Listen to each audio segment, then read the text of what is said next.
ভারতের বিপক্ষে এই মুহূর্তে যুদ্ধ হতে বাংলাদেশ কতটা প্রস্তুত এবং আমাদের সামরিক সক্ষমতার বিস্তারিত জানতে পারবেন আজকের ভিডিওতে। ভিডিওটা শেয়ার করুন। নতুন সরকার দায়িত্ব নিয়েছে, তারেক রহমান ক্ষমতায় এসেছে, কিন্তু ডক্টর মোহাম্মদ ইউনূস বিমান ক্রয়ের যে চুক্তি করেছেন, বিশেষ করে যুদ্ধ বিমান, অ্যাটাক হেলিকপ্টার কিংবা সামরিক প্রযুক্তিগত চুক্তি যেগুলো করেছেন, সেগুলি সম্পর্কে তেমন কোনো আলাপ আলোচনা নেই। মনে হচ্ছে বেমালুন ভুলে গেছে সরকার। নতুন ক্ষমতার স্বাদ নিতে নিতে তারেক রহমান কি এটা ভুলে গেছে ভারত আমাদের জাতশত্রু, নাকি ভারত হাসিনার মতো তারেক রহমান গভর্নমেন্টকেও ম্যানেজ করে নিয়েছে?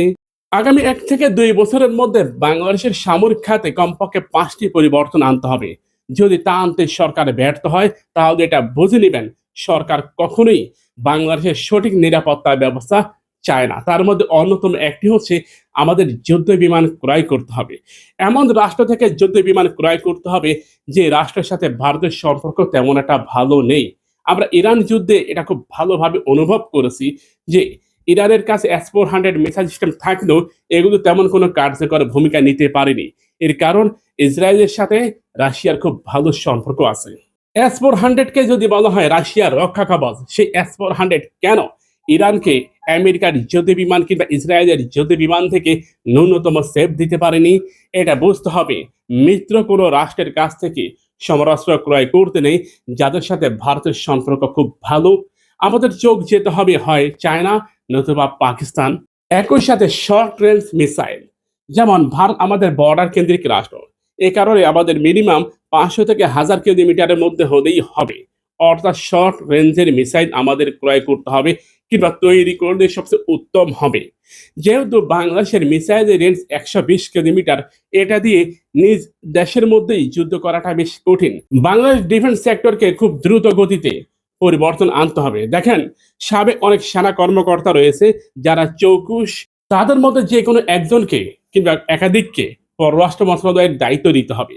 মনে রাখবেন, আমাদের এমন একটা মন্ত্রণালয় রয়েছে যেখানে আমরা শুধু যোগ্য ব্যক্তিদেরকেই দেই, কিন্তু স্বাধীনতার 54 বছর পর, 55 বছর পরেও কূটনৈতিকভাবে আমরা পুরোদমে ব্যর্থ। যাদেরকে দায়িত্ব দেওয়া হয়েছিল তারা কেউ আজ পর্যন্ত সফলভাবে একটা মিত্র রাষ্ট্র আমাদের তৈরি করতে পারেনি। যুদ্ধক্ষেত্রে আমরা বেমালুন ভাবে পরাজিত হবে, এটা লিখে রাখেন। অনেকে বলে আমরা ভারতকে পরাজিত করবো, এটা করবো, ওটা করবো। দেখেন, ভারত প্রতি বছর কমপক্ষে 1 থেকে 100 বিলিয়ন ডলারের সমরাস্ত্র ক্রয় করে প্রতি বছর। নতুন করে ভারত সিদ্ধান্ত নিয়েছে তারা বোমারু বিমান ক্রয় করবে রাশিয়া থেকে। একই সাথে ফ্রান্সের রাফায়েলের সিরিজ তৈরি করবে। অর্থাৎ ভারত কমপক্ষে 100টি রাফায়েল যুদ্ধ বিমান ক্রয় করবে। বুঝতে পেরেছেন, ভারতের দীর্ঘমেয়াদী চুক্তি সম্ভাবনার স্বপ্ন রয়েছে। সর্বোপরি আমাদেরকে এমন একটা সামরিক শক্তিধর রাষ্ট্রের সাথে নিরাপত্তা চুক্তি করতে হবে যার বিকল্প কিছুই নাই।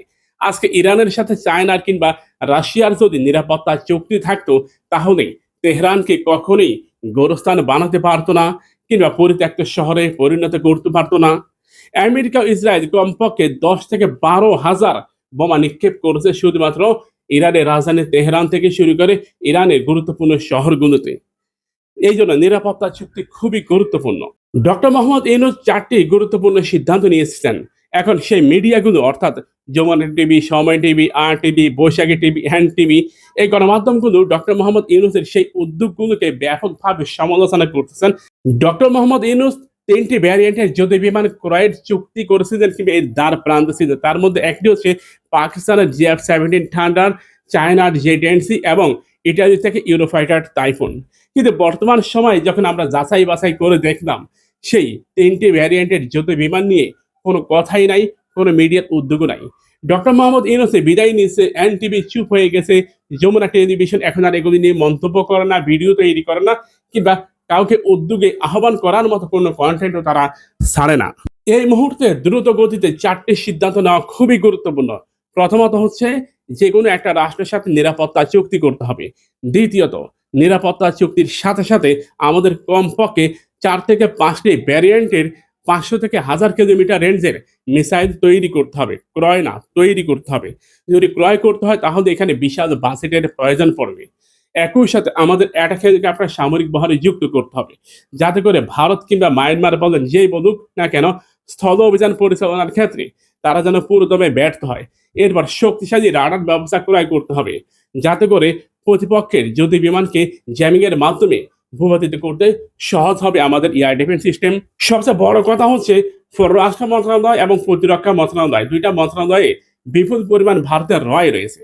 তাদেরকে যদি সরাতে না পারে ডক্টর মোহাম্মদ ইউনূস, হয়তো তিনি কিছুটা উদ্যোগ নিয়েছিলেন, তারেক রহমানকেও সেম উদ্যোগ নিতে হবে। এটা মাথায় রাখতে হবে, ভারত আমাদের জনম জনমের শত্রু।